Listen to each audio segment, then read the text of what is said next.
The Artie Critter podcast, that's right. Podcast number 3 this week. Listen, when I was a longshoreman, I never worked nearly as hard as I've been working lately. And I call it giving back because I'm not making a lot of money on the big HBO show. I'm going to tell you, outright. But let's just say I'm happy with my work, and so are the producers. And let's just say on September 20th, 2017, I'll be canceling all my plans. Because you know what day that is? Dave Juskow. You know what day that is? Oh, yeah. That's my 30-year anniversary of my bar mitzvah. Prime time Emmy Awards. Prime time. My date will be Mario Bosco. You motherfucker. Hey, Ryan. I'm wearing the Armani Da Vinci. I'm Mario Bosco for Bensonhurst. I don't want my sister dates a filthy Irishman. I never saw a guy more blatantly racist. Yeah, he's so racist. And wanting to get into show business. He, in one syllable, insults gays and Jews. The two groups of people you need. Of course, Dave Juskow here, that unflappable laugh. Hello. And the fans get a kick out of this, although I don't think she enjoys this. But you can tell by her face. Stacy Lang is here. My sister's here, picking out floor samples. My mother wants a darker parquet floor, of course. Stace, how are you? Hi, guys. Try to talk right into the mic. I'm sorry. I know. Sorry. You just I told hear you I I'm not good on the. No, I know. People forget that because it's. Do you mind moving it toward? You won't forget. Yeah, Dan, move it towards her. How close, like that? Is it pet? Yeah, that's fine. How come I don't have headphones? Well, you don't. Do you want them? Sure. You don't particularly need them because we don't take phone calls. Dave's got them on. I like listening to the sound of my own voice. I want to. What's the gay? Dan, can you tee up what's the funniest gay parody that Stacy can hear? That is, I'm thinking Sopranos. Yeah, the Sopranos one. People are. Dave, have you heard any of these? No, is that the Sopranos? Soprano. People are sending in parodies of hit songs where Dan is gay. The theme is Dan. And these people listen to the show. The references they make. Some don't hit, but some are so bad they're good. Wow. This guy did one to the Sopranos. I laughed all night long. I couldn't stop laughing.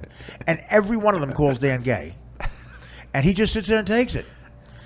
Dan, you could tell me right now, are you going to be upset? Is there going to be an incident? Are you going to come in with a bat one day? All right. No. I feel you're a ticking time bomb. And so do a lot of the fans. Quite frankly, Flimsy Greenberg thinks so. Stacey, you know Flimsy Greenberg? No. Stacey's very busy. I listen to the show. She pays for the podcast like a good sister, but she's very busy. She doesn't listen as much. But I listen to the podcast, yeah. Flimsy Greenberg is a character I brilliantly thought up. It's gay and Jew. Flimsy Greenberg. And he is the head of NBC Comedy Development. So now someone on Twitter made an at Flimsy Greenberg, and all at Flimsy Greenberg does is torture Mario Bosco. Mario Bosco. Oh. He told Mario that he bought his domain name and will sell it to him for $200,000. Mario calls me up. I can't afford it. My agent says I need it. And that's all he talks. Flimsy Greenberg's all over him. Dan, did you get The Sopranos? Now look at this. Another Dan Filato special. My Wire came out for the 80th time, as you just watch. Can you get some duct tape? That is completely unacceptable. Look at this. This happens every night. And there's a hair. Is that your hair? No. Is that one of your back hairs? This is disgusting. I'm blaming Lola. Lola. This is your job. I'm not joking. All right, here's The Sopranos. Listen closely to the references they make to the show and how really insulting this is to Dan. And Dan, if you were really gay, I would not play these, So if you're gay, you got to let me know now. Because I'm going to look like a dick if you're really gay. Here we go. Listen closely. I do have to put these on? I woke up this morning, drank myself some cum. My uncle always said I was the hottest one. He said, you're 1 in a million and your ass is fine, but you were born in Chicago with some really squinty eyes. What does that even mean? This morning, all his cum was gone. My uncle never told me about right and wrong, but yeah, Looking good, Danny. I believe that your ass is fine. Shame about it. Born in Chicago with some really squinty eyes. Just say fuck it does that now. even mean? Woke What, is up that this gay? morning, got a Squinty cum eye. shot. Got a cum shot in my eye. Gonna swallow. I got a cum shot in my eye. I said I woke up. It's not even close to creative. My uncle flipped me upside down. Lord above, things ain't been the same since my hair got thick and brown. But I'm a real jizz addict. I snort hot cum lines. Shame about it. Born in Chicago with some really squinty eyes. I snort hot cum lines. Woke up this morning. Swallowed all the cum. Everything swallowed all the cum. Swallowed all the cum. I don't even think he was reading off a piece of paper. I think. You think he was freestyling? Yes, I do. It's so bad it's good. Yeah. I mean, the voice he But was his voice doing, is perfect. Did Yeah. he- It's creepy as hell. I picture him. He's like a 42-year-old computer programmer. He lives in Indiana. His wife has dinner. He's downstairs. Woke up this morning. I'm not ready yet. Right. I got to finish this. Like King of Comedy. Woke up to snort myself. Mom! I'll be right up. You know I like the Artie Quitter podcast. Woke up this morning. Got a 3. What is squinty eyes, by the way? That creeps me out. What does that mean? Is that gay? Does he mean you're Chinese or something? No. Didn't I say on the podcast I don't like to take pictures because I squint all the time? That is a very obscure reference. And he got my uncle. I got, Yeah. but the squinty eyes. My That's like, uncle got divorced when I was like 12 or 13, and he couldn't afford another apartment, so he lived with us for like a year. No. He didn't live with us. He lived with you. He lived with our in your family. bedroom. What? In your bedroom, a 12-year-old boy and a 44-year-old uncle. For how long? A summer. Almost a year and a half. I think. A year. Okay. Year and a half. Am I an asshole for thinking that's creepy? 44. How old was he? 48, 50 maybe. He's 75 now, so he's probably 20, 30, like 34, 35. And you were how old? I was 12 or 13. Was there no extra bedroom? No, Hey. we lived in a That'd small be like house. me Dan, sleeping with my Dan. nephew now. I mean, we're the exact same age. 34 and Awkward. 12. So what would happen in the room? Like at night, would you talk about? What did he talk to you about? What did you relate to? 12 years old. He got me to listen to Sinatra. He was a band director. Did he bring you wine? No. How would he introduce Sinatra? He would play the Sinatra record. Oh, how so that's creepy. That is creepy at level Let's red. get into our underwear and play the Sinatra record. Yeah, Dan. we didn't get into her. Did you tell him about you got naked at gym class? Did you tell anybody in your family you got naked to swim? They weren't outraged? You know what? I think my dad asked a bunch of questions, and he went to the school, and then they said, "Hey, this is the policy." Did your uncle at 34 living with That's your weird. That's so weird. Stacy, yeah. Very weird. But I think we're glimpsing over the 34-year-old guy with the 12-year-old because how depressed are you in life if that's what you're doing at 34? You're with your 12-year-old nephew, and you don't have anything going on in life. What was he doing for a living? He was a music teacher, and then he Work with kids? At nighttime. He worked Fuck with my kids. dad. He did not. Why did he live with you? Why did he have He to- couldn't afford at that time. He couldn't afford. He was a music teacher, and at night he had fucked two kids. wife and 2 kids, and he just couldn't afford it. He had a wife and 2 kids, and which did he fuck? He had a wife and 2 kids. Where were they? They were in the house that they were getting divorced. Of course they were. So he got kicked out and he moved in with you. The natural yes. thing that happens in a Yes. family, right? The 12-year-old. He and my dad. Stacy are points out there were no close. other rooms, nothing. No, there weren't. I had my sister had Not a garage. I had the attic. A car, an enclosure with a gorilla who could adjust your shorts. I'm telling you, people It's do. family. I didn't want needed to. a place to stay. Yeah. Okay, it's family. 34 and 12. Dan, it's fascinating. I mean, every time I come over here, I learn stuff about your childhood. It's like, It's because it's insanely fascinating. it really is. He swam naked in the pool when you're 15. It was every Dan. So But when you got confirmations that other Chicago public high schools freshman year had to swim naked, yeah, I that think was we just should the policy. Google that. doesn't make it less creepy. Yeah, we did. There were other. Kansas City had it. Milwaukee had it. It turns out every serial killer That was in is his class. really weird, though. His classmates were Gacy, Bundy, Berkowitz. Silence of Lambs. No, but I mean, imagine when you're 15, you're naked right next to your friend, and you're swimming. Other guys. That's like you're just starting to. I don't know. That's just crazy creepy. Not even on every level. Artie, remember also the weird thing is that they said they were doing it for financial reasons, but they had a pool. You and I grew up. We didn't have pools in our high school. What about losing the pool and everybody stays close? Yeah. Hey, I would have been happy with that. Guys, this is Not have a Principal pool in our Dower. school. We have a big announcement. There's no pool, and you all can keep your clothes on. Right. First, there's no pool. But now you can keep your clothes on. Yay! I can't recruit for my new boy bands. Was Lou Pearlman your?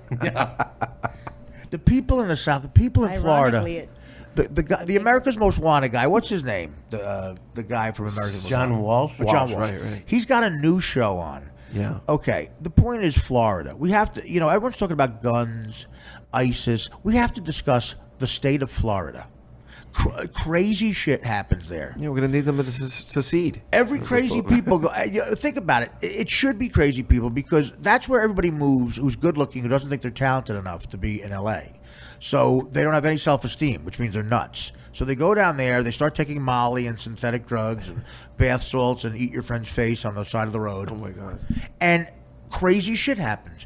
In 3 days, that Orlando shooting happened. They killed that poor girl from The Voice. What a story! Oh, I didn't hear. I saw something about it. I didn't hear what Beautiful girl from she came in second in The Voice. And you know what? Adam Levine took her under his wing. Of course. Well, he's no slouch. Why couldn't he be standing next to her? Why couldn't Adam Levine have been standing next to her? And the guy had a bad fucking aim. So the story would be Adam Levine dead. I'd have a skip in my step that fucking day. Good news, guys. The guy responsible for Maroon 5's music is now a dead person. But Artie, he does suffer from teen acne. Yeah, well, he got over that. Again, he found the cure to teen acne in the pussy of Bar Raffaele. He found a cure. If you get 20 Victoria's Secret models to sit on your face, it cures Victoria's Secret. He did a lot of testing on that. Yeah, she gets killed by some crazy idiot. I didn't know that. Yeah. And there was another big story. Another big Florida story. Oh, the alligator. The alligator. Right. That was crazy. Imagine the horror of watching your 2-year-old son and your husband try to wrestle with an alligator, and the alligator takes your boy. She watched that happen. How are you ever the same again? All in Florida. And then did you see the next day they put up signs? Hey, there could be alligators around. Right. The next day they had the picture of on the cover of Too Little Too Late magazine. Yeah. Once again, Disney. How comical. They're building a 2-foot wall. Guys, by the way, we had some trouble over here today. It's just like the actual movie Jaws, like the way it started. And then it's like, all right, now we'll put up some signs. And then they're like, can you just go in the pool? You ain't gonna catch this alligator. Big reptile. Now I won't catch him for free. Miss Disney. If you read the police blotter from the Miami Sun, whatever the paper is down there, it is insane. Plus, you have some mafia guys down there that do I don't know what crazy, you're talking about. crazy shit. I don't know what you're talking in Florida. Dan, first of all, is that a bulletin? Mafia guys in Florida? No, That's happening? You think they just moved there? What? They're like Dan's like, supposedly the mafia figured out there was Florida. the retarded Florida ones. No, those guys were dangerous. Those guys are very, very tough, the Florida Mafia guys. And they always have been. That's who killed Kennedy. So, in other words, like, a lot of crazy shit happens in Florida, like weird white trash shit. But so John Walsh has a new show, all right? And, guys, what do you do? Nothing. It's very distracting. Maybe, sorry. You're passing notes like Jim? What does that say? Yeah. So he does a special about a guy who's on the run. I can't take it, guys. What are you doing? What are you writing? He does a special about a guy who killed a woman and is on the run. And the mother of the woman is a Floridian woman, And I've never seen a harder looking woman. She looks like she smoked crystal meth since 8. She's got like wrinkle, like sort of scabs on her face, smokes Newports by the bucketful, and talks like in a really terrible, illiterate redneck accent. And she's in mourning and crying about her daughter the whole time. And you want to feel sorry for her, but she's not human. I don't feel like I'm in the same species with this woman. This is how she talks. I'm not exaggerating. When I saw the cops found her motor vehicle, they found her motor vehicle, and I knew that he blowed her up. I knew he blowed her up. He liked explosives. He wanted to blow her up. He told me I'm going to blow her up. And when I saw her Escalade on the TV, I knew he blowed her up. He blew her up, and I'm in and out of the institutions. I go to mental homes and rehabs, and they don't like me there because I say stupid stuff when I'm in a blackout from Xanax. Sometimes I take Ambien. They sell me Ambien at the diner. I take the diner Ambien, I black out, and then I knew he blowed her up. He had explosives, and I said to the coppers, she said coppers. I said to the coppers, you better get him. She's going to blow her up. And now I can't even sleep. I mourn my baby. I mourn her every day. I know he haven't found her, but I know he buried her outside. And, I come back and I tell people, I go to the doctor and I say, listen, I need a new fentanyl patch for my neck. I need a fentanyl patch. He won't give it to me, so I buy it illegally. And now I have a couple of possession with intent against me. And I have a lot of skin tags on my face. And nobody likes me because I always say that he blowed her up. And they say, why don't you just say he shot her? Because I don't know. I don't use that kind of big vocabulary. He blowed her up. And I don't have my baby. I have my grandkids, but they don't talk to me either. They think I'm a monster. Because I have one pair of jeans that come up to my thighs. And I have a belly shirt. And a tattoo of my daughter on my belly. People think that's creepy. I have to go back into the mental institution tomorrow. I own a snowblower that I tried to sell. I said, do you want to buy my snowblower? No one would. And they said, it's Florida. We don't have snowblowers. And then they were making fun of me for buying a snowblower in Florida. And then I blowed her up. She said she blowed her up 4,000 times. And you want to feel bad, but she's disgusting. You actually don't like her because of her hideousness. Like in a fairy tale where they don't like the ogre. Like ugly can be so ugly that you don't like it because it's ugly. I point to the movie Welcome to the Dollhouse. Did you ever see that, Jessica? Yeah, with Heather Maserati, right? Well, that's me and Tell. We always do that line like, it'll look good on your college resume. That kid's hilarious. He's amazing. What happened to that kid? I don't know. So she's taking the girl who bullies her in school is watching Heather take a shit. And Heather says to her, why don't you like me? And the girl goes, because you're ugly. Very dark. Yeah, that was a good movie, though. They don't like me because I'm ugly. Who did that movie? Who directed that movie? What's it, Scott? The same guy who did Happy and what's his name? Todd Solondz.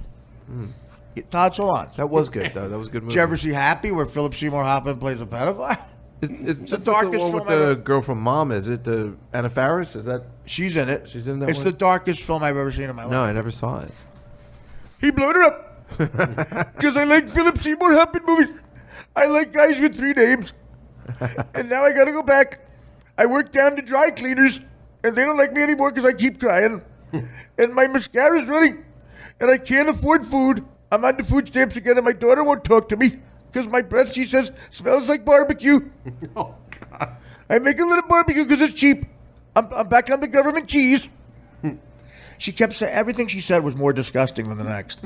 And they cut to John Walsh, and he tries to make her likable. He goes, this woman's mourning. All she wants is her baby back, but she's not coming back. She's dead. This woman's crazy. And she's hopeless. She'll never be the same again. And it makes you sad. But she's in Florida. We have to secede from Florida. Yep. I mean, I'm not exaggerating. A lot of bad shit happens in Florida. And those people are sort of hopeless. It's very humid. Miami has 2 blocks that are fun, and the rest is just disgusting. Yeah. You're on that main road, if you make 2 wrong turns, you're in Little Cuba. You don't want to be there. You don't want to be there. You don't want to be in Little Cuba. Say hello to my little friend. What are you doing, Marco? I thought Pacino was overacting, and then I met a Cuban from my... Really? He's not doing it enough. That's so funny. Everybody said he's overacting, but it's not. Oh, that's so funny. I didn't. That's how they that. talk. That's great. Exactly like Pacino. He studied it. That's great. Let me tell you, fama. I'll kill that motherfucker for free. Do you think anybody could get away with that today? It's a little. Well, if it's realistic, yeah. I mean, know, but because it's a little racist. Kind of had like a darkened skin tone a little bit. You They know? made Pacino Cuban. They he cut was his hair. It's so. Do you amazing. like Pacino like that, Stace? Is that a movie you like Al Pacino and Scarface? Because they sort of Fly little pelican. fly pelican. Put your finger in a dike. He says disgusting things. The character creeps me out, but he's amazing. Right. Yeah. Right.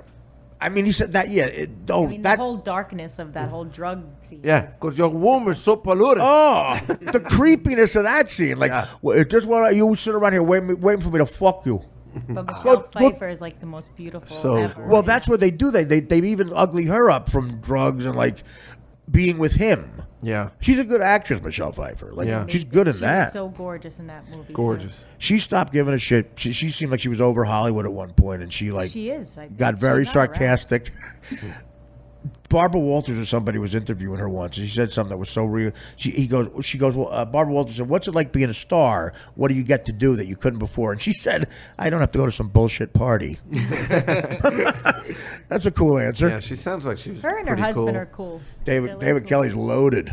Oh, it's David Kelly. Yeah, the guy who wrote. So is that a new husband? Because wasn't she married to another writer, that Fisher Stevens or something early on? No, that was a long time long ago. time. So she likes Been writers. married for a while. Well, David Kelly had Ally McBeal. Right. He had 2 shows in syndication. And what was his big hit? He had a huge hit. The one with Spader, wasn't it? No. Also, the lawyer. No, he had a lawyer thing, but it was like an enormous hit. And that Ally McBeal was another one that You're was. right. Anyway, he's got TV syndication. One with money. Shatner, I thought, and that was his too, wasn't it? If you get TV syndication money, that's on a level you're getting. Picket Fences, Chicago Hope, The Practice, Ally McBeal, Boston Practice. Public, Practice, Boston Legal. Oh, Boston Legal's the one I was All thinking of them of. were huge. But The Practice was on a long time, yeah. Okay. Was that? Was That's The the one I'm Practice on a thinking. long time? Yeah, that was a big hit, right? Stays right. You remember Boston The Practice. Legal was on a long I time. loved Ally McBeal. Yeah. Yeah, that sort of faded away. What happened to that? But Artie, I gotta. Somebody was talking about like syndication money in like the 70s. He blowed it up. Oh, we were wondering about Richard Klein. yeah. Do you What think about? that guy? I mean, Three's Company's on every day. But do you think back then Yeah. that he was making good syndication For money? back- A minor character. He didn't but get syndication money. He got a paid salary, and he gets royalties now. But no, he doesn't have ownership in the show. You need no, ownership. I know, but I'm just saying. I wonder, Ownership. like, if you think he made a lot of money from it? Yes, or- okay. absolutely. By like the 4th season, yeah. Right, that's do what you I would think. his- But what do you think his royalties are? For Well, a lot. Oh, that's he what I gets was asking constant. Marty. Well, because it's constant checks. You know, it's on every day. if it's on Twice where a- though, I don't see it anywhere. Where? TV Land and Antenna TV. It's on every night. Oh, at okay. Like I 2 bet in he the gets. morning. I'm gonna say I bet he gets 15 grand a week if it's Do on you- there. Yeah, that's So a lot say- of money. Let's say that's like 20. How old is that? Like 25 years old? Like it started in '77. Well, no, I Three's think. Company is 40 years old. Yeah, my God. Yeah, Yeah. the 70s. Do you renegotiate your royalties? that's the question. Though. You I guess. can't. Probably That's not, the problem. right? That's it. You, You have make to the wait. deal then, You have and to then- wait for the union to do it. Right. You can't do it. Oh, yeah. it's Did you know union that we hung out with him? Like in the last. Remember? Well, you're his friend. I know, but wasn't that super? It's still exciting to me. Well, Stacy, if you Stacy, I remind yourself about our childhood. Sometimes she forgets. You remember you loved Three's Company, right? Of course. And you liked him particularly, though. I did. You thought he was very funny, yeah. Larry. I mean, I liked them all. They were, Well, and the cast was great. he changed quite a bit, though. I didn't recognize the guy. Really? I think he looks the I same. wanna see what he looks Just like his now. hair's a little gray. It's I thought he looked the same. It's disappointing. I just feel bad. Everybody's calling him Larry, but I was thinking that's better than that kid from Growing Pains named Boner. I wasn't. I wasn't calling him Larry. No, not you. The audience was. They were like, "Hey, Larry, can I get a photo?" He blowed it up. I know he doesn't really care. And now he do. The audience must have been our age. I love Oh, it. absolutely. They Kids were. wouldn't even know who They he was. No, loved- they were too young. They didn't get any Godfather references. Well, no, I don't think any of them have seen The Godfather. I mean, come What does he on. look They see like Three's now? Company. Look, here. He just Google has him. gray hair. No, he doesn't. He looks disappointing. You think so? You would be disappointed, yeah. Oh, here. He looks like somebody blew it up. Wait, this isn't right.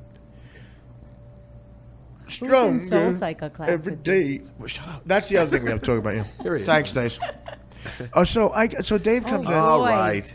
Dave comes Wow. This is my Dan moment now. Who just said he just has gray hair? He I looks did. like He totally did. All You think gray. it looks different? I did. I All guess- gray. How old is he? He's He 70, I think. From that picture, he's 114.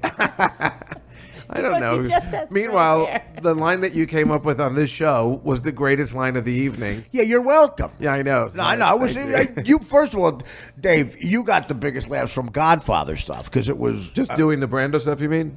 you do it fantastic. Yeah, thanks. Which makes sense why you picked the show to do. Right. Well, now this time I'm doing McCluskey. I thought I got all you punks locked up. You're gonna play McCluskey? Yeah. I don't know how you goody hood. Grab hold of him. I frisked 1,000 young punks. How's That's the Italian food. I love how all he overhears is it's great food. Louis' restaurant in the Bronx. The guy brings over Chianti, talks perfect Italian, and he goes, "How's the Italian food?" What did he think they? What's he gonna say? How's the Irish barbecue? How's the Brazilian chucasauria? Hey, yeah. Listen, Louis in the Bronx. These guys are from Sicily, huh? Really? All right. How's the Chinese? I want to get some broccoli and chicken. And after, as soon as I have the broccoli in my mouth, I like you, Mike. Can you shoot me in the face? I'd like to get here's what I want. I'd like a bunch of raviolis in my throat, and I'd like Mike to come out of the bathroom and shoot me in the neck. Artie, did you notice That guy dies. What a dying Did scene. you notice that When he grabs his neck? the waiter says like, "That's try the veal. It's the best idea. I'll have it," and then he walks away to take anybody else's order. Well, no, because he knows what the other guys want. How does he know what Al Pacino wants? He says to Salazzo takes the veal orders. He goes all around the table. He doesn't Just just. veal orders. He says try the veal. It's the best in the city. Just- and but I just think it's the- implied they're all getting the veal. Oh, okay. Maybe I'm wrong. I don't know. I mean, listen, maybe I'm wrong. I'm gonna change it anyway. I'm gonna make the waiter. Grab hold of him. No, and then, He's a war hero. No. What Salazzo says is kavid. He says understand the waiter, Right. and that's where I think he orders it all. Okay. I mean, gee, do I have to explain everything? No, I think it's funnier if he forgot to take everybody else's order because I think he blowed it up. McCluskey's food comes out in 2 seconds and no one else is eating. They just have an appetizer. Well, he's got to get. Well, they speak Italian. I'm going to speak Italian to Mike now. I'm going to speak. Hello, he goes, go ahead. Yeah. He can care less. Giddy's going to talk when I give a shit. I don't got all you guinea bastards locked I up. don't give a fuck what you do. Quite frankly, I got the niggers I got to deal with. Hey, what are you going to talk Puerto Rican too? What am I going to do? He just hates every race. It's everybody. You guineas want to talk? Fine. I got the colored stabbing me. I'm a little jaded, quite frankly. I want like some veal and get the fuck out of here. You told me I had to frisk one Dago. For $1,200, I frisk a Dago. That's the price. I got to protect you. I don't even know who the fuck you are. You're the Turk, right? I got Corleone. That motherfucker. I love Sterling Hayden, man. Me too. Here's movie trivia. He was supposed to be Robert Shaw in Jaws. Oh, is that right? That was their first choice, was Sterling Hayden. He couldn't do it. You know why? Why? Because of tax reasons. If he made the money, he would have been a tax Who's bracket. Robert Shaw? Dreyfus? No, he's the older guy, Quint. the captain of the ship. You know, the guy who goes, the guy who gets eaten by, Dies at the end. Yeah. eaten by the shark. Well, don't yeah. give it away. Well, I hope you know the Don't ending, give right? a 40-year-old Do you? movie. Well, maybe you don't. I don't know. No, that's when the two of them go back out after Dreyfus dies, right? No, Dreyfus doesn't die. Oh, Dreyfus doesn't They die. think he dies. Right, remember he comes in, he goes, he plays dead. The three Right, of them right. are on the boat, and he Yeah, yeah. dies at the end, right? The captain Robert gets Shaw gets swallowed eaten. by the shark, Yeah. and then Dreyfus comes. what's his name? Scheider comes up and he goes, "What about Quint?" Oh no, Dreyfus says, "What about Roy Quint?" Scheider. And he just looks at him. He just nods his head. You're not answering Stacey's question. Sorry. Richard Dreyfus plays dead. Roy Scheider thinks he's dead. He's behind a rock. He kills the shark. Shaw's dead. Scheider thinks he's alone, and in the water, Dreyfus pulls up to him. They go, "Whoa!" He's like, and he realizes he played dead. And Dreyfus says, "Shaw," and he goes, "No," and then they pedal in. Yeah. In the book, Dreyfus dies. Oh, is that right? Yeah.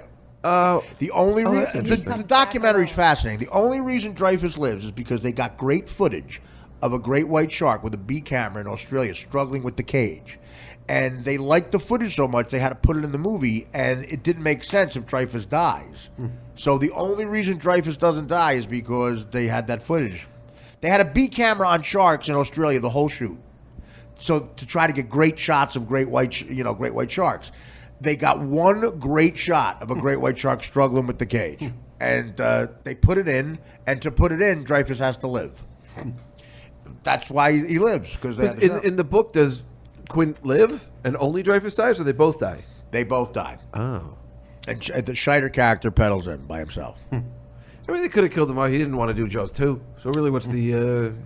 well, you know, did you ever see that documentary, The Making of It? No, now I can't wait to see it. It's unreal. It's unreal. I love stuff like that. Dreyfus and Shaw hated each other. Is that... Oh, man, I did not know that. Yeah, Richard Dreyfus. I wouldn't know Richard that Dreyfus.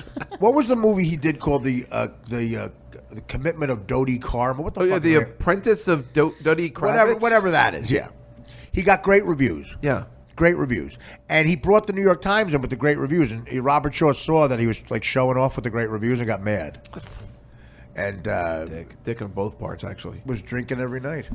That's what he did During the scene where he talks about the Indianapolis. He's drunk. I had no idea that Robert Shaw was the same villain from Russia with Love. What do you mean? That's like a 10-year difference, and he like aged like 50 years. Yeah, they were. Was like a great looking. They used to Richard Harris, and Peter O'Toole. They were hard drinkers. Yeah, I didn't know that. That was so interesting. Great stories about the theater, drunken stories. Peter O'Toole and Richard Harris. Richard Harris told us on Letterman. They were in a show in the West End in London. I know that entire. Both in the same play. Yeah. And Richard Harris and he have an entrance where Richard Harris goes first, O'Toole is second, and they're both drinking in the bar attached to the stage. They're both ossified drunk. The stage manager comes and gets Richard Harris and says, "It's your entrance," and O'Toole has to follow him. Richard Harris is so drunk he runs on stage, he trips, he falls into a fat woman's lap in the front row. And the woman goes, "Good God, Harris is drunk." And Harris supposedly goes, "Madam, if you think I'm drunk, wait till O'Toole gets out." He was amazing on the Tonight Show, Richard Harris, and on Letterman he tore it up. Back in the '90s when I met you, I was doing a Richard Harris imitation. I would do him on the Tonight Show. When we met, that's why I liked you at first. I thought you were English. No, I did it, and I remember I got a show at CBS. Like they had me come on just. What do you mean Richard Harris? Like they had me come in and like they were like, "We'd like to put you in this show with." I don't remember any of this. Norm from Cheers. I got to take a peek. George went. Yeah. I was supposed to be on that. Really? It's a car talk show? I played his cousin. Yeah, that's so funny. I was going to play his brother. I tried to get the game. How did you meet Artie? How did I meet Artie? Mm-hmm. Oh, we met at Catch a Rising Star. Oh, I used to love Catch a Rising Star. Yeah.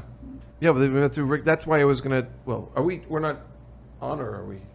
Are we still talking? We're still talking. But I can edit this out. Oh. He can edit anything. Yeah. How did you meet Artie?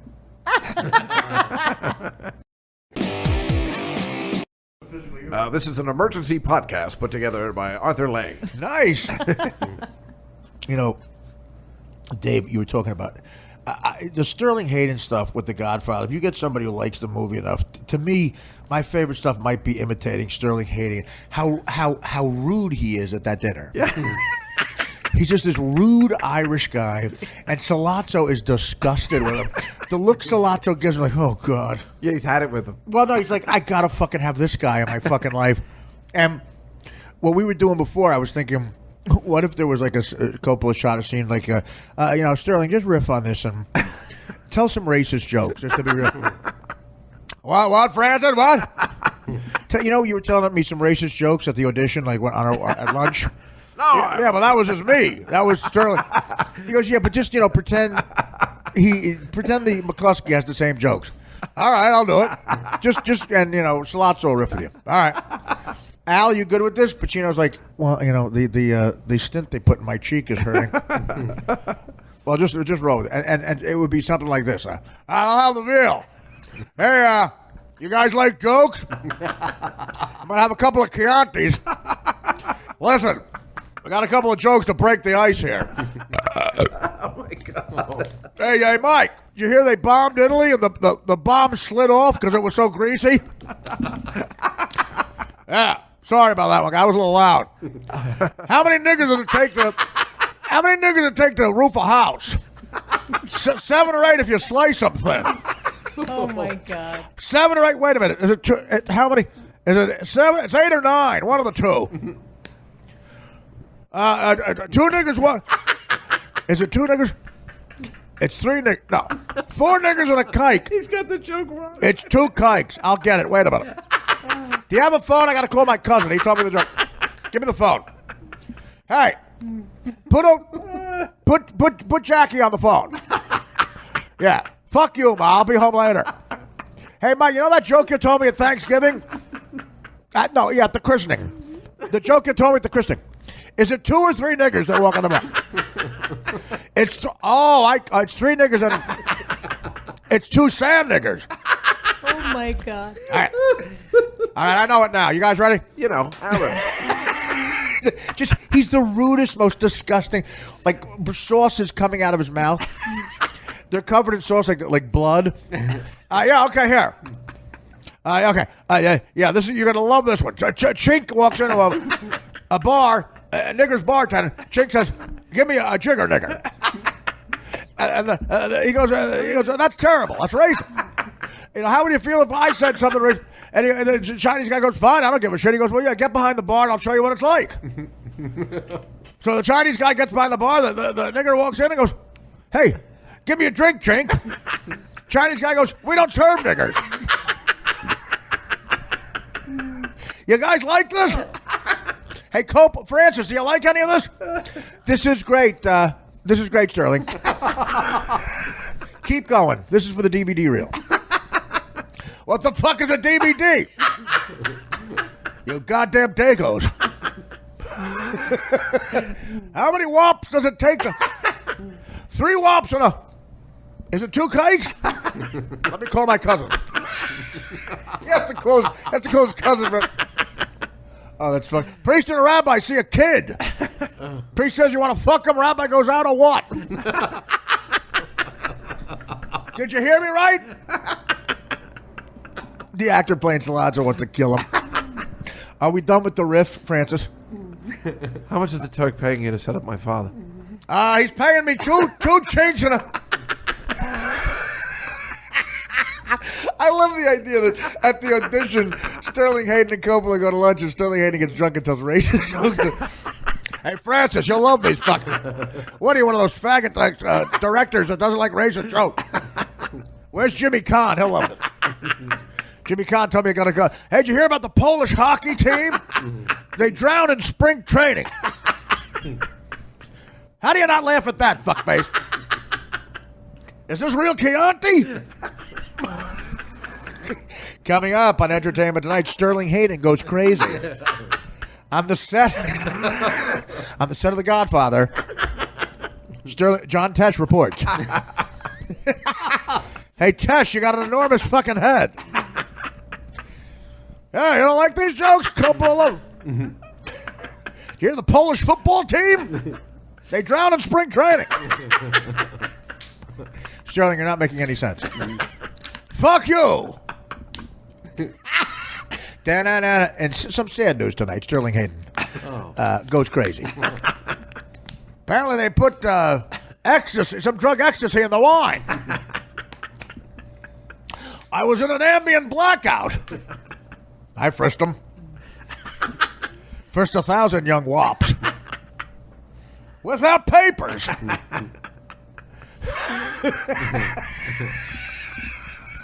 That was Norm's favorite. He liked doing Sterling Hayden. Oh, that's so great. Hang on a second. I gotta call my cousin. Hey, Jackie. Remember we were at the memorial for that kid that got killed? Oh God. Yeah. What was the joke you told me in church? The joke that Father O'Toole told us. What was it? It was 2 fags and a... Oh, okay. 2 fags and a Mick. Some Irish jokes are great. But he was Irish, I think. Yeah. Although, what is Hayden? McCluskey. What is Hayden? No, I mean Hayden in real life. That's not Irish. I think that's German, actually. which is perfect. It makes sense. He just hates right. everybody. Oh, Nazi action. I'll tell you, I'd like to play Mengele. I've got some ideas. Where's the Wagner? The Wagner, Max. Hey, yeah, I'll tell you. No, don't tell me I'm not sympathetic to the Jews. My uncle was a guard at Auschwitz. He died. Yeah, he fell out of a tower laughing.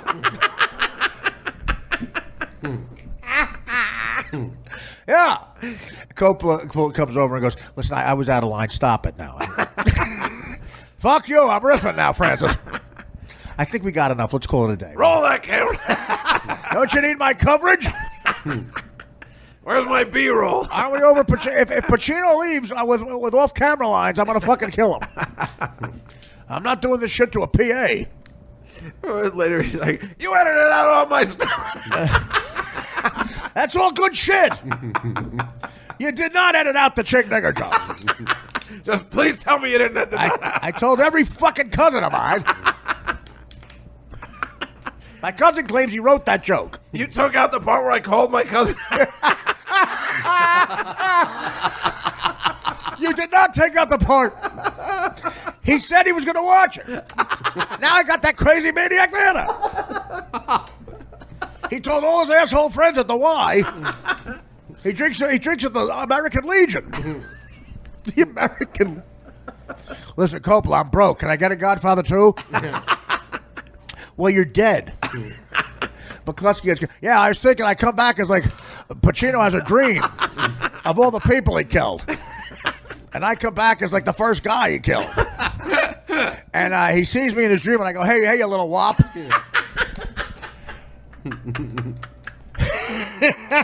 Hey, Guinea. I'm going to ask you once again, how's the Italian food in this restaurant? What's even worse is that I wish that would have happened. No, it'd be way better. Listen, I think we modernize it up. We go to the Olive Garden.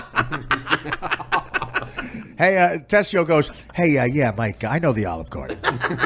The bathroom has it has a laptop where you flush the toilet. How the breadsticks with this? How's the frozen salad? How's the chilled salad? With the Asian American guy who serves it to you. Asian American? Yeah. What the fuck?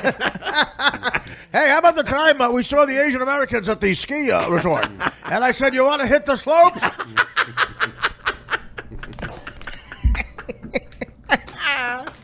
Hey, what the? Francis.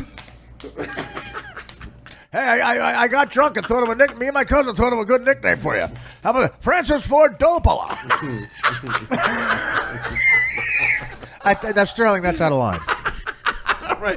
Fuck you, Guinea. Finally out of line. Now you've gone too far. That Dopola line. Why do you sensitive roly-poly Dago Mama's boy? Well, the big German's giving you shit. You can't take it. Get a sense of humor, paisano. It's the Goomba. Hey, the Goomba can't take a ribbon. Mr. Tough Guy. Apocalypse Now, huh? Should have called it Apocalypse Fat. That doesn't even make any sense. Yeah, it does. You're fat. He's up on the pasta. Hey, Mama's boy. What do you put mayonnaise on pizza? I owe money for taxes. Can you put me in the movie with all the young kids in it? What is it? The Golden Boy movie with Macho? Oh. The Outsiders. Is that what it, yeah, Outsider, right. Because I'm gonna be living outside. It fits perfect. And then he's going to use a line. I thought I know you young punks like that. Hey, I'll be the uncle who's racist. I'll tell racist jokes of, hey, gather around. See Thomas Howell? And he was like, Coppola's just like, Sterling, it's just not going to work. He goes, no, I'll be the uncle. I'll tell the racist jokes. Well, now, wait a minute. It writes itself. Yeah. Well, actually, that's... that actually kind of works. That's not that bad. You know, we'll riff on it. I'll get Mario Puzo over here and watch him get fatter by the second. Machio, you mother. Mario Puzo will watch his back hair get fat. What a disgusting looking man. I don't think I know what he looks like. Oh, he's 400 pounds. You've seen Mario Puzo. Really? Yes. I did not know that. He's 400 pounds of roly-poly nothingness. Ugh. And, that book was not respected, The Godfather. It was considered a cheesy dime store novel, and that's why Coppola wanted to do it. Really? Because he kind of didn't give a shit about it. He wanted to make the conversation. He wanted to make that movie. With John Cazale, yeah. That's what he made in between or after Godfather 2? He made it after The Godfather. They made it in between Godfather 1 and 2? Right, exactly. Wow. Exactly. Well, Gene Hackman. Can I be in the conversation? I've got some ideas. I got a conversation for you. 2 guineas. How's this for a conversation? Start taping. You no good lousy greaser? And Gene Hackman's like, I heard some horrible things through my earpiece. This guy, he's very racist. Hey, you were that fag in the French Connection. Yeah, everyone's a fag now. I tell you, I was watching. I did a 3-episode arc on that How I Met Your Mother. I was talking pussy with Neil Patrick Harris, and I said to myself, "This guy don't know shit about pussy." Stace is going. You want to say goodbye? The dog is. I think the dog is sedated. The dog is oddly quiet now. No, I'm saying he usually gets. There's no barking out of Vinny. Are you all right, Vin? It's Lola. It isn't Vinny, it's Lola. Oh, Dan. Okay, thank you, Dan. When Lola gets home, Lola talks to me like, This was fun. that was I'll be completely back." racist. When Dan's jerking off to the dog, he needs to know the name. It's a black dog. Oh, fucking Lola. It's Uncle Dan. Who's that? That's my 34-year-old. Lola loves Uncle. Hey, Lola. when my uncle used to fuck me. Hey, Lola, you want to swim naked? Art's trying to get Dan. The way Dan is waving to the dog, it's like watching someone suck a penis. Oh, God. You were going like this. You should wear. I know, but they don't fit right. I bought them for you. They're amazing. Look at Dan's calves. They creep me out. Bye, Bye, guys. Steve. Sneakers ever. I'll see you later. That's what you should I know, but I don't look good in them. You look good in them. I don't look good in them. They look amazing. Yeah, but I don't look like a, They're cool. All right, I know they are, but I'm not. That's the problem. The sneakers are cool, and I'm not. Uncle Sterling, I've never been cool since the blackboard fucking jungle. I don't wear sneakers. You don't wear sneakers? The inner city guys. The nigger. The nigger. I'm in a time capsule. I woke up and now you can't say nigger. My entire Tonight Show appearance is ruined. I had a 1968 by the Blackboard. I said I did a movie with Claudia, and Johnny Carson said, "You got any good nigger stories?"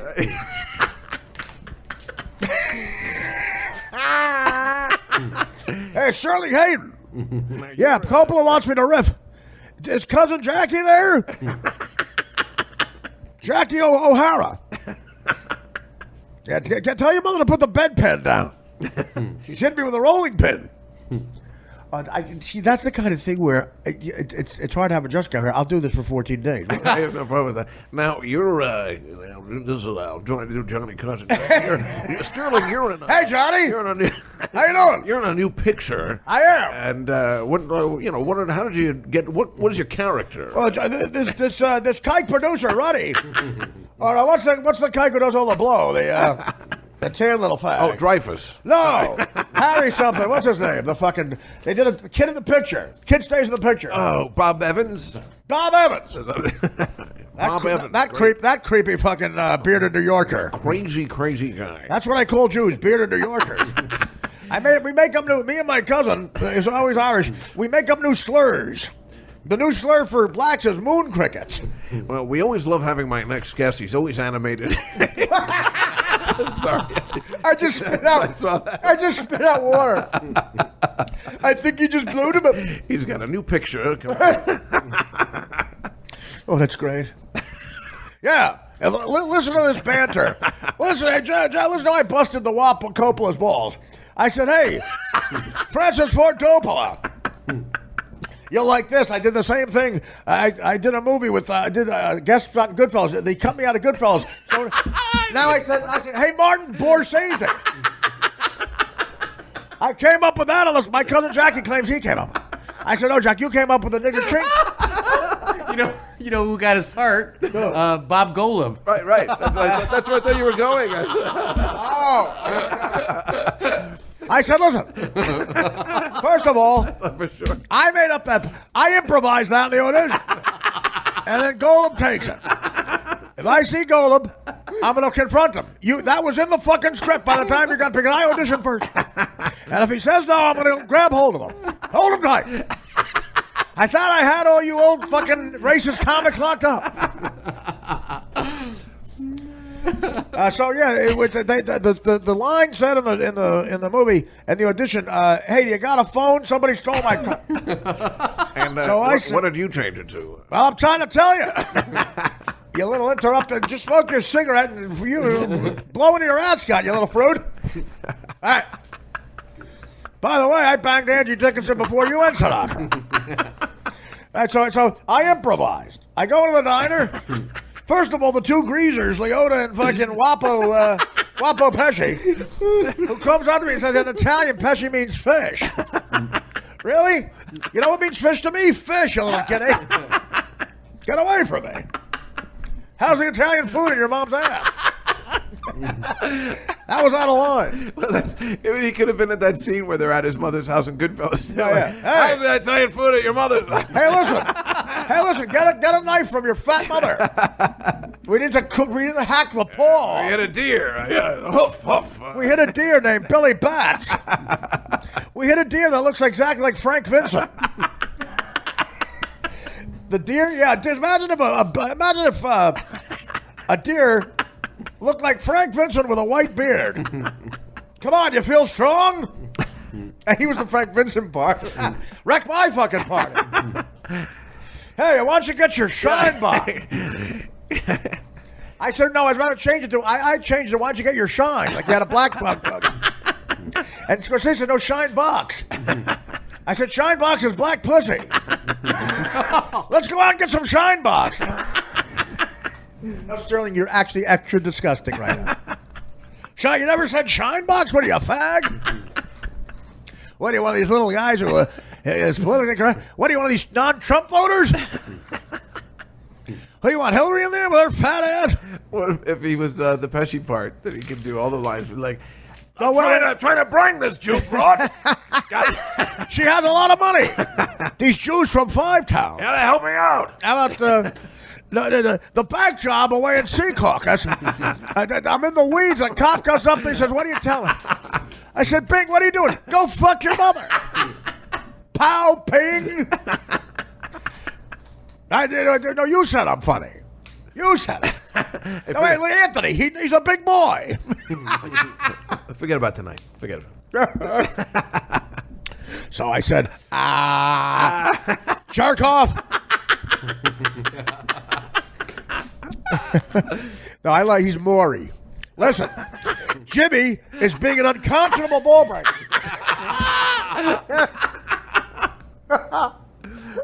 Jimmy's being an unconscionable ball. Listen, what am I? I did not agree to 8 points above the vigorous.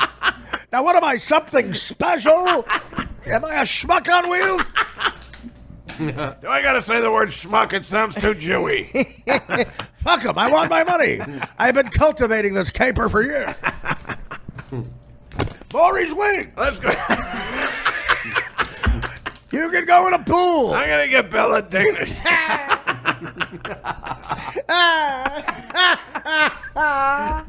This is dissolved. There's an audience of 3 that would enjoy it.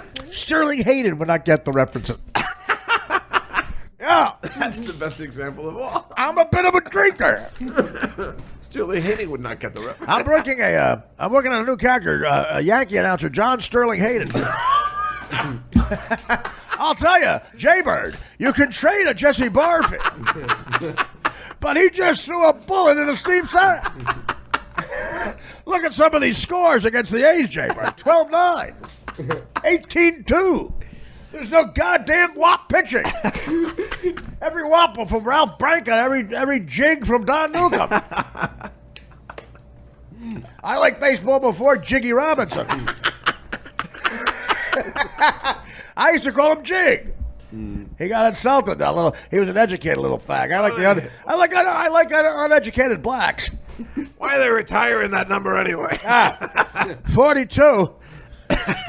That's how many niggas walk into a bar. I wrote that, not my cousin Jackie. Imagine if somebody just walked into this bar. They just start listening now without the context of. By the way, we're not being racist. This is Sterling Hayden, right? Who played McCluskey. If he told racist jokes. Well, it's not if. It looks like he was the most. I mean, just that's the kind of comes off that way. Well, we're just assuming. That's a lawsuit from the Hayden estate. Right. Listen, this is Sterling's uncle. I talk exactly like. This is his great nephew. I'm not a racist. Don't we just start laughing at the trial? Because you're doing it right now. Listen. I belong to the Knights of Columbus. I know it's a little weird for a 19-year-old in 2016. I read the minutes. Listen, we're not racist. Would you let a Jew deli open up in a nice place like us? Call me an asshole for not wanting to live next door to some fucking fag jig. I know they say it'll improve the neighborhood. They got a lot of good taste in curtains and shit. Caitlyn Jenner.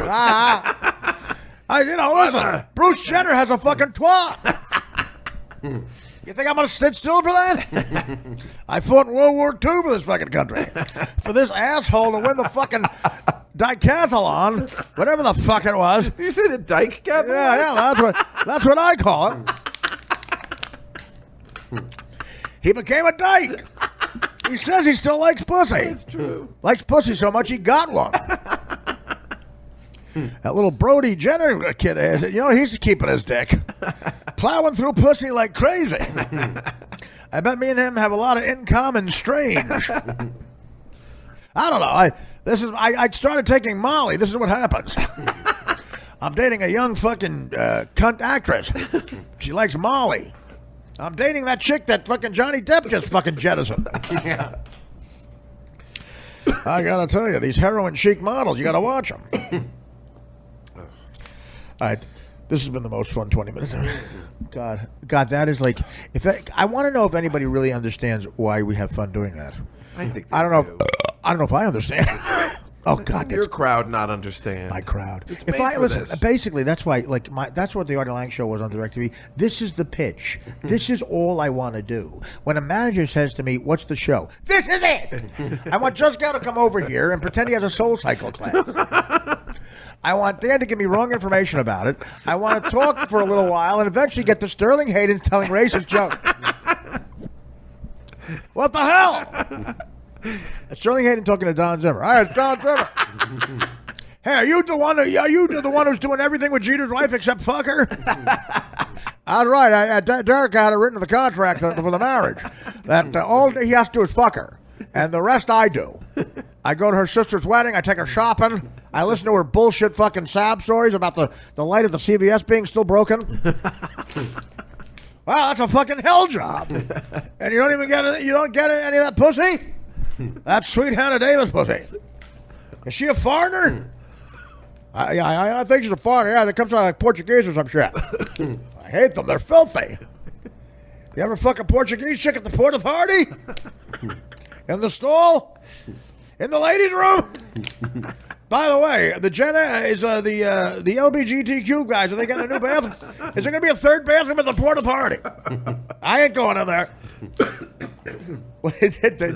He gets mad and he goes, all right, I'll test it. Hey, I feel like a broad. I think I'll go in the ladies' room. Hi, sweetie, who are you? How old are you, 4? Well, listen, this is what I'm doing right now is legal, so don't cry. Where's your fucking dumb mother? She's outside. All right. She thinks you're safe in here? Well, I told her, listen, sweetie, I'm sorry. You're 4-year-old shitting, but I have to shit too. And I feel like a woman right now. And the cop can't stop me. So how are you, 4-year-old girl? This is Sterling Hayden. That's my cock. You're just tall enough to reach my balls. Yeah, Congress voted and this is legal. Because what do you mean you feel like a girl? Yeah, I feel like a broad. And They can't take this away from me.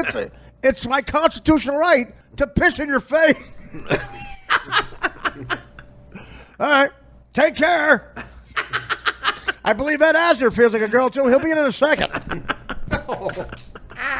Hey, it's Don Zimmer. I feel like a chick. I have to use the bathroom. Is your 4-year-old daughter still there? Why are you crying, you little bitch? That should be the name of the podcast. It's my constitutional right to piss in your face. Who am I? I'm the guy who pisses in your face and tell you it's raining. I've been fucked over by every Jew in Hollywood. Look at me. Fucking Jews. Hey, you'll like this one, little girl. How many niggas does it take? No, wait. How many niggas does it take to roof a house? She goes, 7 or 8 if you slice them. I like you. I like you, kid. Who are you? I'm Mel Gibson's daughter. I'm Bob Golem's daughter. Are you Daisy Golem? Yeah, I met you once. I did. My father improvised that. Yeah, he did. Believe me, I know. He tells everybody. The first thing my daddy said was, you know, good. He showed me Goodfellas when I was 2. Here I come. Here comes Daddy. In the movie. He had us memorize the line. Got to like bad video. Bob Golem's girlfriend with a black eye, the mother of the kid, and like 2 candles on a shitty like Carvel cape. And he's got a fist next to the girl drunk with a bottle of scotch. What did Daddy say in the movie? 2 niggers stole my truck. You said it wrong. Start from the beginning. Hey, you got a fucking phone? You got a fucking phone? Yeah, what? Can you believe this shit? 2 niggers just stole my truck. You're great. I don't know why I talk like Sterling Hayden when I'm Bob Golem. Let's take a break. I have to decide on my floor color. Are you doing a Tells thing with the puppet show? I shoot Monday, and I got to show later, so I can't commit to anything. I told him, so he's freaking out. Yeah, I know. He's freaking out anyway. About everything. I'm gonna.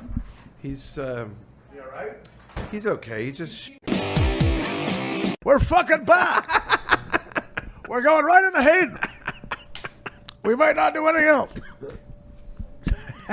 I'm doing every awful pun. Sterling Hayden Panettiere. If I knew one thing about that cunt, I'd make a reference. How about he just gets into an argument with his brother about the jokes? I told that fucker I'm a loose cannon. It's live radio. I'll blurt out. How about that time you blew that fag at Mardi Gras? How about the time you accidentally fucked our sister? It was St. Patrick's Day. You thought she was Patty McMurphy. No, my buddy's, again, the bad cop, Danny McGrath, and his, may he rest in peace, brother, the goon, Alfie McGrath. Great. It's just a fun kid. Just a fun kid. Again, we were saying the N-word 5,000 times. I told this on Howard. Again, here's an example. Talk about how stern and the world has changed. Here's an example of context. I'm telling a story. Now, when you hear the story, and you fans have heard this, Dave might know this. I'm sure Dan knows. Heard this story, but it's a good example to tell right now. If you want to make an example of how the world has really changed, to tell this story, I have to say the full N-word, like Nigger, nigger, like Sterling Hayden. That's the only way it's funny. It's not funny by saying the N-word. So here's the choice you make as a comedian. You either tell the joke in the context, I'm telling a story where I'm telling a story about a very racist person, and it's a funny situation, a funny story because of he doesn't know he's being funny in the story, but it deals with the hypocrisy of religion. It's just unbelievably funny. But I have to say the full N-word. So here's the choice, and tell me, if you're a younger comic or you want to be a comedian, you're a young kid who's affected by the political correctness of the world, and you're against hate speech, and you're in your safe place, and exactly whatever he said. Now, okay, you ask yourself this question. This is how comedy gets hurt. This is where it hurts comedy badly to me. Your decision as a comic is don't tell the joke at all. or tell the joke, say the full N-word, the only way you can tell the joke, and risk a lot of backlash, Twitter, whatever, and we've seen that can destroy your career or at least get you thrown into the fringes of it. Or you say it with the N-word and tell an awfully unfunny joke on your podcast. I'm the type of comedian, which is probably why I will die broke every time I'll tell it with the word nigger in it. And I guarantee guys, based on their opinions on stuff, people like Chris Rock, and the young kid Michael Che who does Weekend Update, I've become friendly with him. He's on my side with a lot of this crazy shit, and he's very honest, which I appreciate. I think if I was racist, they would call me out on it. But in this situation, they'd have my back because you have to say the whole word for it to be funny. Otherwise, it ain't funny. And matter of fact, Kevin Brennan, a very funny comic, heard me do another bit where you could say the N-word or the full thing, and he saw it both ways, and he got mad at me, physically mad at me when he saw the N-word. He goes, what are you fucking fat? You fucking gave in? You have to say nigger. It's not funny any other way. So here's the story. Alfie McGrath, her mother, much like what I told before, had a holy water by the front door. And when we're going out to play wiffle ball or whatever, 11 years old, Mrs. McGrath screams at the top of her lungs, bless yourself. We're blessing ourselves. The TV set in the living room was 2 feet from the holy water. And Alfie would bet on the Knick game every night in the winter. Had a bet on the game. And he would watch the game. 2 feet from the holy water. Violently drunk and mad if one of the African-American players was less than stellar with his money. Okay. Bless yourself. I'm 11. I get the water. I go, in the name of the Father and the Son. After I say the Son, I'm about to say the Holy Spirit. Before I can say the Holy Spirit, 2 feet from me, Alfie McGrath looks at the TV and yells, shoot, nigger!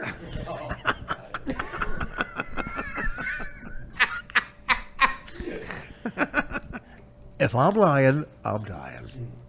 Verbatim. Yeah. That's the funniest, one of the funniest things ever. And then I paused, and here's the place, that's how I grew up. I paused, and I went, and the Holy Spirit, amen. I let Alfie the Goon finish, because he's Alfie the Goon. But look, that's what happens when Charles Oakley misses a 3. Why is Charles Oakley taking a 3? I blame the white coach. So, that's what comedy's become. So it's like, I don't know. It's kind of sad. It's kind of sad. You got to look at context. I'm telling a fucking story. And when we're doing, when Dave and I are being edgy and risque, and we're doing the Sterling Hayden character, you have to see the context. We're having fun with the fact that, what if Sterling Hayden in The Godfather just started busting Coppo's balls and did one scene where he riffs as telling racist jokes and creeps everybody out? I've always liked improv. I'll tell you, me and a bunch of fags started the Groundlings. I registered 142 comedic characters. Yeah, me and that Del Close guy. That guy can party. Yeah. Me and Alan Arkin were the original in-laws. I used to get drunk and dick slap him every night. I'd say, Alan, let me fuck your face. Which is what we did in the neighborhood. It wasn't homophobic or erotica. I wouldn't fuck a guy's face as a fag. But as a gunnery sergeant in the Navy, yeah. Well, sometimes, it's fun to take a weak guy who's a little effeminate and you want to bully him a little. Well, you keep him in the locker, and every once in a while you take him out, glue him to the floor, and fuck his mouth.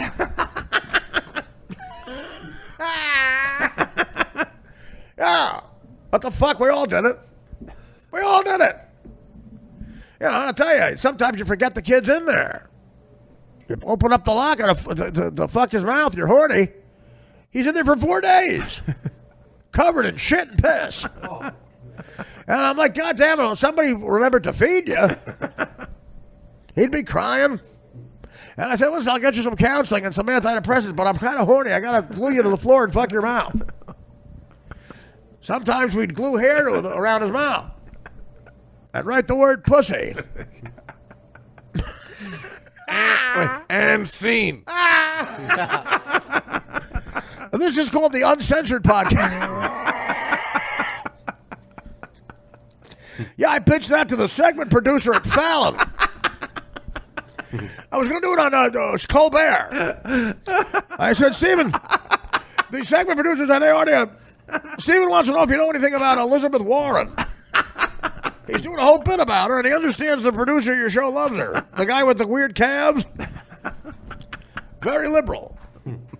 No, I said, no, I don't want to do that. What I'd like to do is come out, call your, I got a joke about your director. I want to call your director Cecil B. DeMoron. It's kind of a generic director joke I made up. Then I want to tell this one joke me and my cousin wrote it.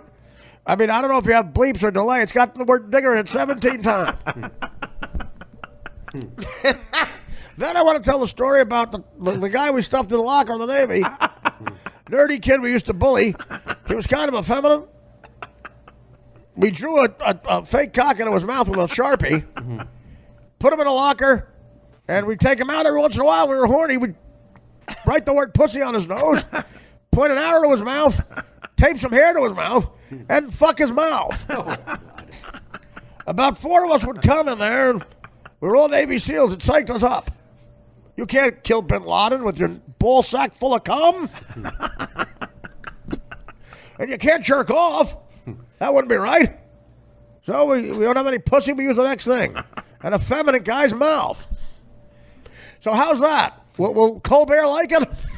Well, Sterling, thank you so much. I mean, that really is great. But Yeah. I don't know. That's a. Should I lead with it?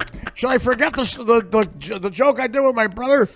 Sterling, you're terrific. The problem is, and it's not. Hey, is Tina Fey going first?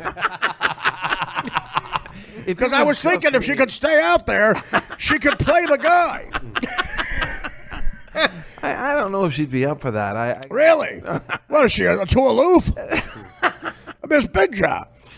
She used to be broke. Chubby chick with a scar on her face. She was like Capone. Anyway, well, how about this? I got a character I do. A black, it's an Italian guy who gets a rare black disease. He's called Sickle Sal. I'm going to have to stop you right there. No, would you like it?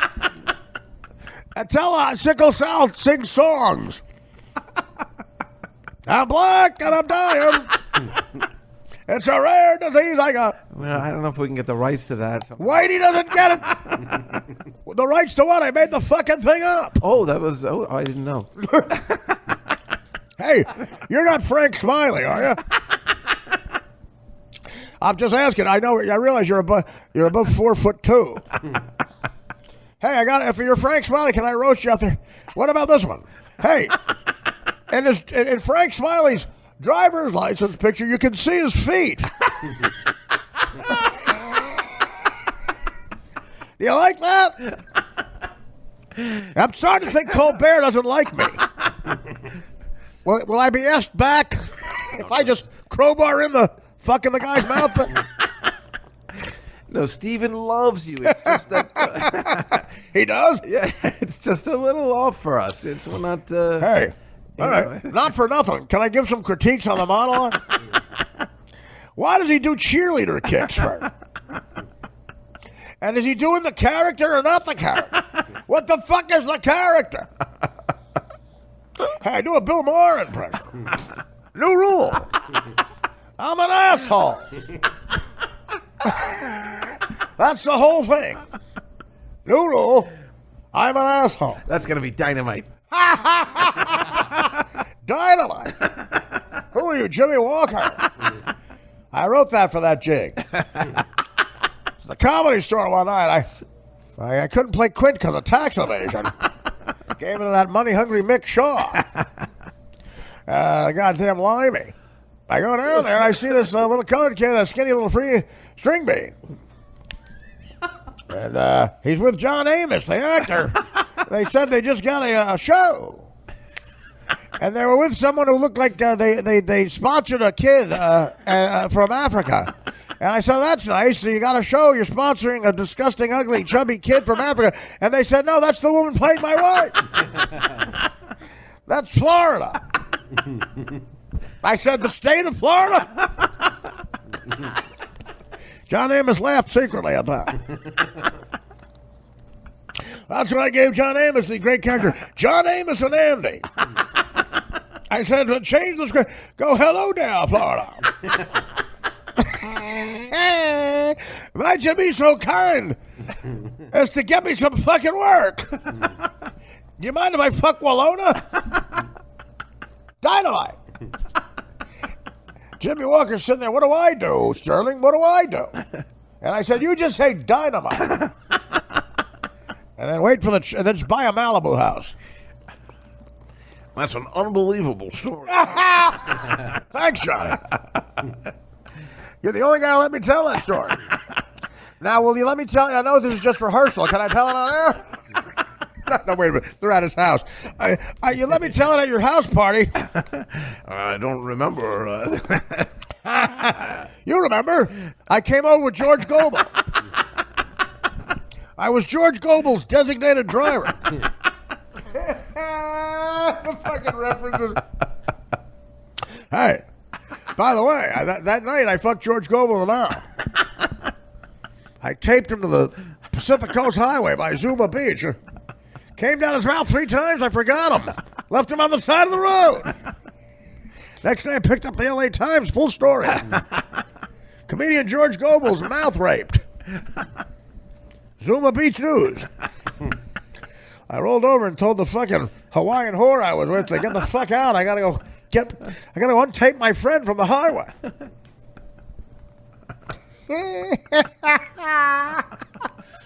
Yeah, I said, I can't, she was blowing me. I can't, no teeth, bitch.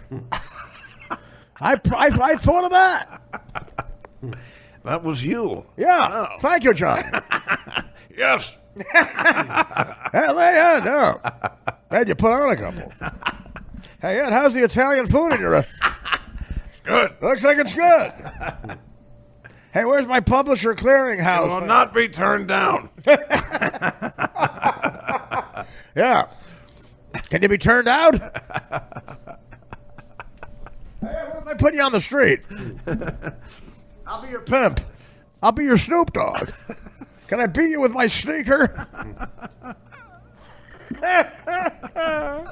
NWA. I'm in the afterlife with Eazy-E, and I'm producing a new group. It's got the same initials, NWA. And Eazy-E's the star. It's just the last word is AIDS. Can I plug that group on Colbert? What's the name of the group again? Niggers with AIDS. Eazy-E's in it. In the afterlife. Yeah. Oh, he's good. I said it on Seth Meyers, and they cut it out. They cut out niggers and AIDS. So I said, can I plug my new group with Beep with Beep? And I stalked Seth Meyers and punched him in the face. And then he asked me to fuck his mouth. Kind of weird. I find that very difficult to believe. At least that last part. Yeah. Had a similar experience with Greg Louganis. I was a big diving fan. You realize I've done nothing but Sterling Hayden for 48 minutes? Yeah. You made some brilliance. I'm starting to fucking want my $7 back. I don't know. I like you, but I'm feeling kind of shit on. Can you talk about Dan's cabs? This is... You damn squinty eyes, I swear to God. What the hell does that mean? You guys remember him from the talk show, Sterling Hayden, how crazy he was? What talk show? Well, we're doing it. I know, but I mean... Dan brings up after we just do this he couldn't be... Dan's like, he was crazier than this? After an hour, he goes, you remember how crazy he was?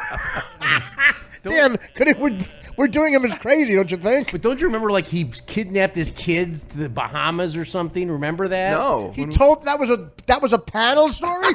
Yes. What? He He had boats. On what, the Merv Griffin show? Hey, yeah, listen, can I tell about some felonies? He would go on like Dick Cavett and Merv Griffin and say how much he hated show business, and the only reason why he would go on was so he could sail around the world. And he would go to like Tahiti. No, Dan, what, you're bringing this up now? Yeah, so you're saying everything Artie's been doing is true? And he just made it up. No, Dan thinks the crazy part is he sailed to Tahiti. Crazier than producing a group called Niggers with AIDS? Was he crazier than that?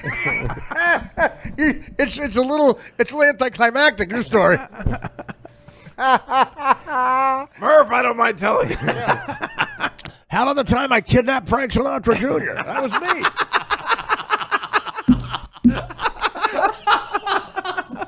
And Frank said to me, why did you let him go? I said he started to sing in the trunk. That fucking mama's boy couldn't sing worth a lick. This is, I waited till Frank died to tell this part. I fucked his mouth quite a bit. On the side of the highway. And Sammy Davis came to his rescue and he popped his eye out. Oh, full disclosure, I didn't have anything to do with an accident. I popped out his eye. I'll keep an eye out for you. Guy was looking at me wrong. Who do you think taught Bill Cosby how to rape? I understand you taught Bill Cosby how to rape women. Yeah, that was me. I said, Bill, listen, if you're raping a chick in your dressing room, keep one eye on the door, but you might get a crazy, lazy eye. And that happened. I was talking to Groucho about the same thing. And he's Groucho. Fucking little Jew owes me money. I played in a card game with him, Chico, and Wally Cox.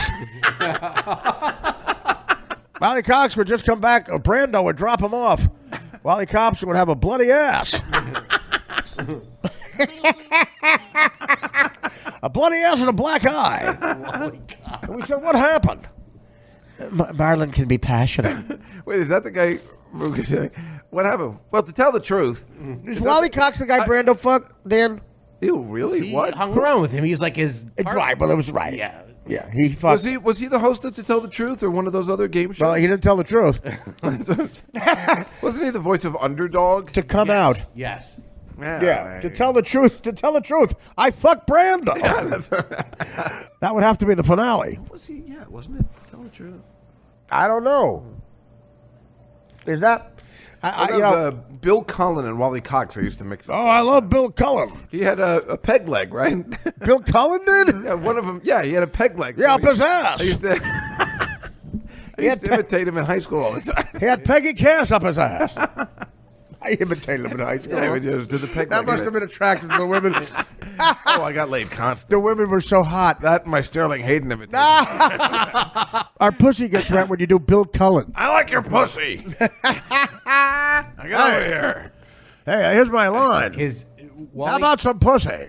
Wally Cox's close friendship with Marlon Brando was the subject of rumors. Brando told a journalist, "If Wally had been a woman, I would have married him." Ooh. Yeah. And if I had balls, I'd be my uncle. I really like it, Wally. Yeah, how about it? Yeah. I like it, Cox. If Wally had been a woman, I wouldn't have fucked his mouth. I'd have fucked his pussy. Being that Wally was a man, I had to fuck his mouth. He didn't like it so much. I had a threesome with him and Quincy Jones's maid, who I live right next door to. Long story. Yeah. How about the time I had a threesome with Carl Malden and Don Rickles? No, I had a threesome with Barry Manilow and Celine Dion. I do a character, Celine Dion Sanders. He acts like a cunt. He drowns on a ship. He tells Kate Winslet she's going to go on to make babies. And she won't let him on the fucking floating piece of wood. And he goes, a brother is going to die. Brothers can't swim. That's the original movie. Listen, something else big and black's fucking sinking tonight. That ain't me. I hope Billy Zane puts a fucking pistol in his mouth. Could there be a more disappointing post-Titanic career than Billy Zane? He really took that dough and weaved it into magic. We're capitalizing on the Titanic heat, Billy. It's your agent. It's your agent, Sucky McSuckstein.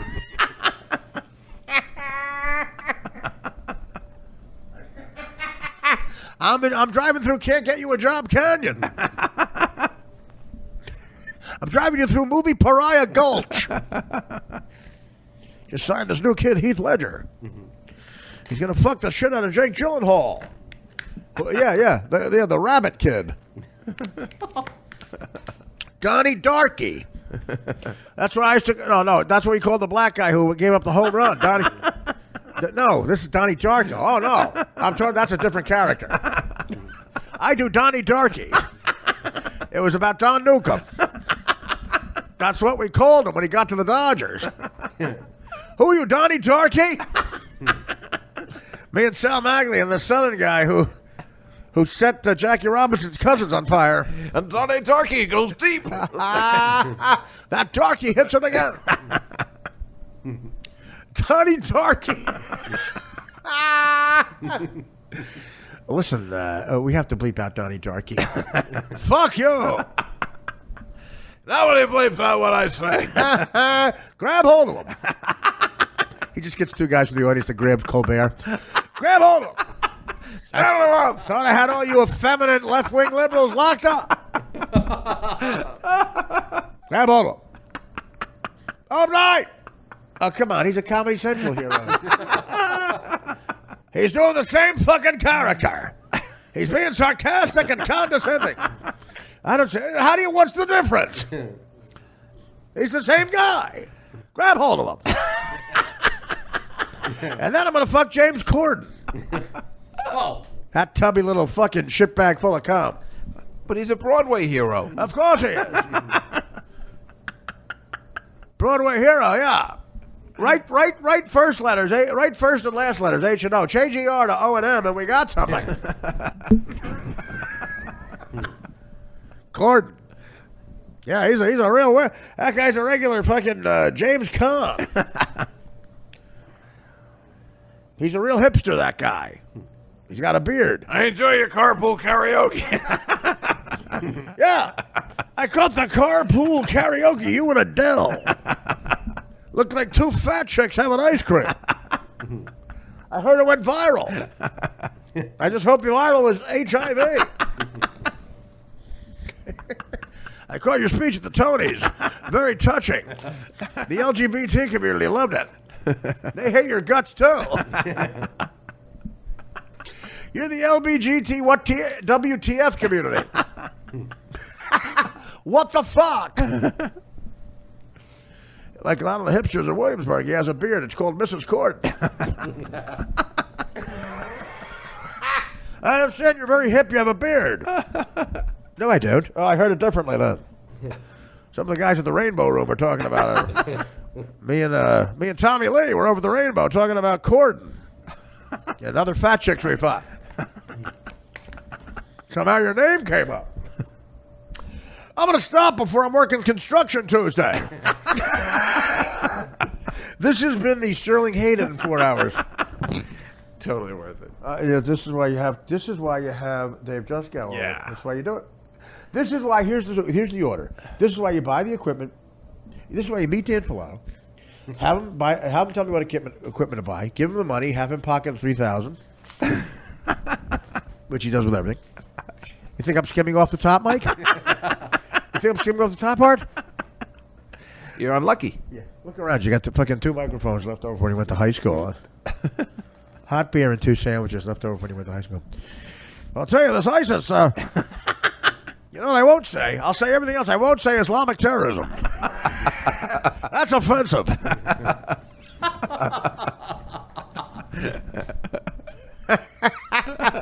I'll tell you, if Aziz Ansari was like Richard Pryor and had some balls, he'd put out an album. That sand nigger's crazy.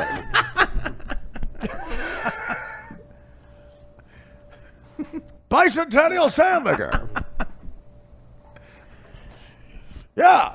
Remember, guys. Remember, Artie's agent and people, executives at HBO. I'm doing a character.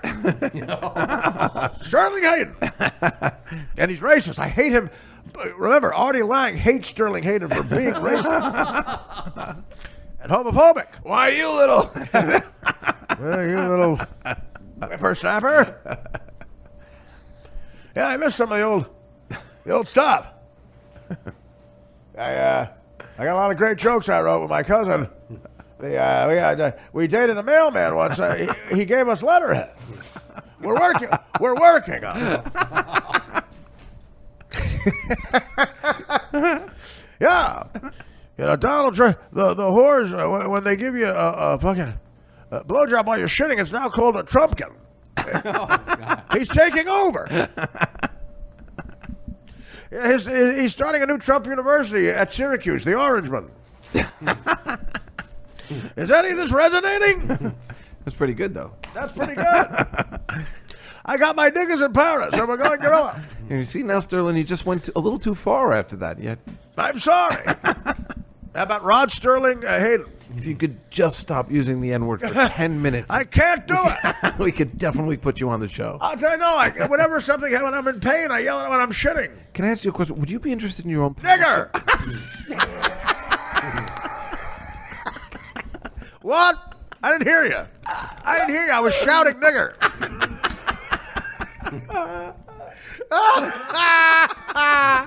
If you could just stop saying the N-word. I can't do it. People have tried. My life coach has been trying. I spent $82,000 on a life coach to stop blurting out nigger. I cannot do it. I did it during confession with the priest. Bless me, Father, for I have sinned. What happened? Nigger! Holy Christ, it's worse than I thought. It's called Tourette's, and I got a problem. Yeah, but it's called focus Tourette's. It's one word. It's called ADD Tourette's. I yell out one word, and one word only. It's my showstopper. I've offended people at Klan meetings.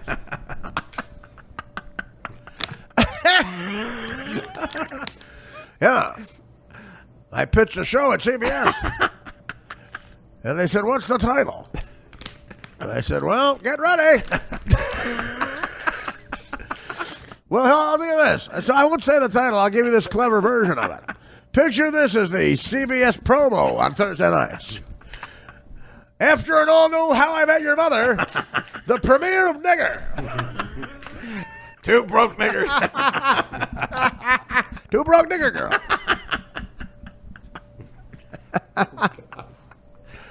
Yeah, the broke is implied. It just becomes two nigger girl.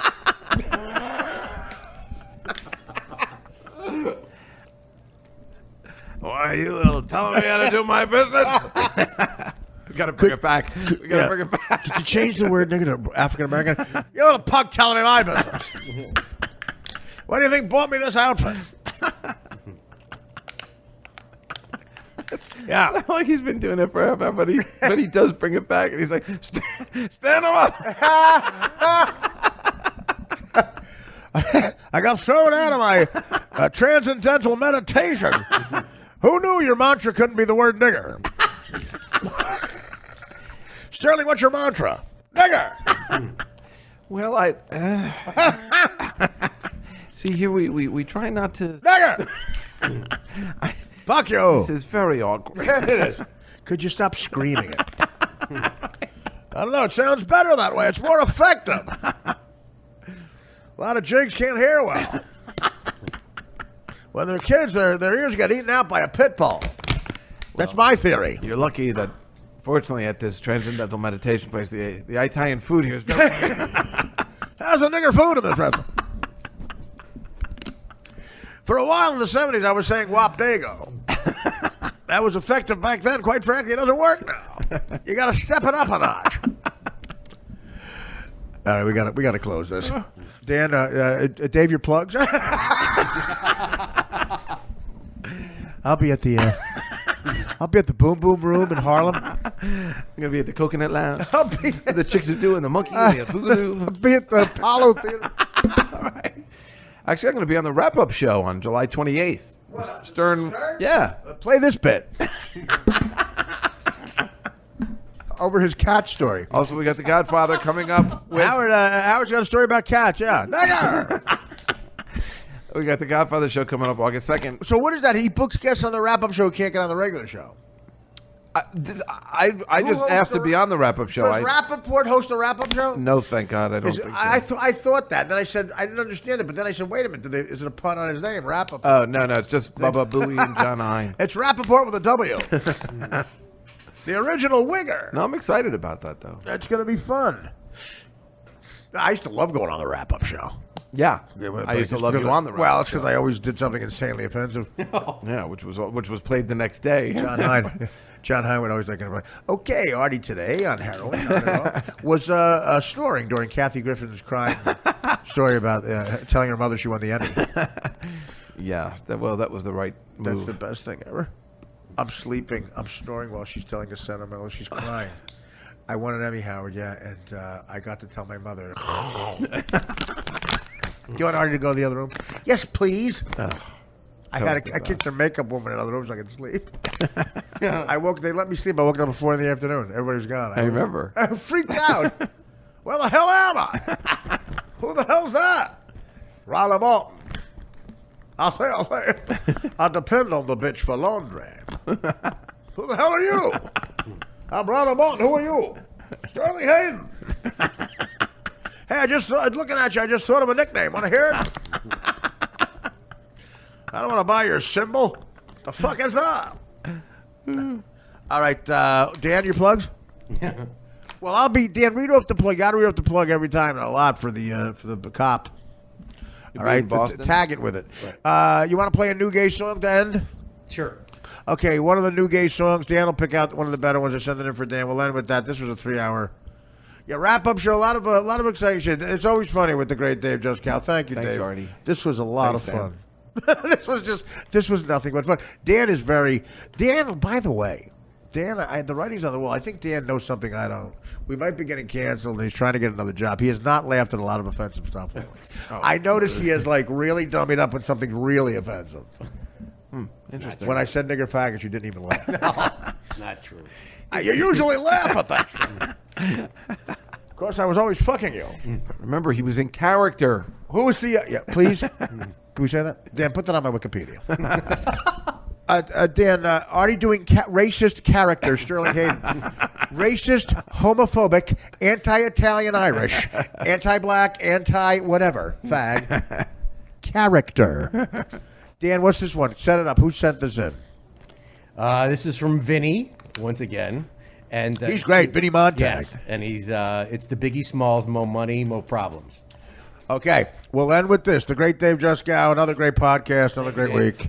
Thanks, guys. And my benefit show Sunday night in Boston. Dan with the details for the dead cop or whatever. Family deserves it. See you there, guys. So yeah, last time we'll see you in Boston, right? Yes. Here's the song. We're outie.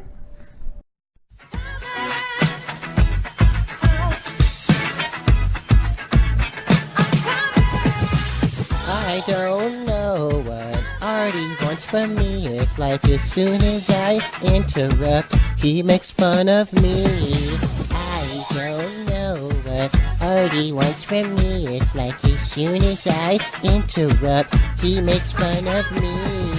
G-A-Y to the Danny. No comedy for RT. My dad is mad cause I'm flimsy. Cut me out of the will, can't you see? Ritz cream supreme, stay lean. I'm no comedy dream. I be that fair you see at all events bent.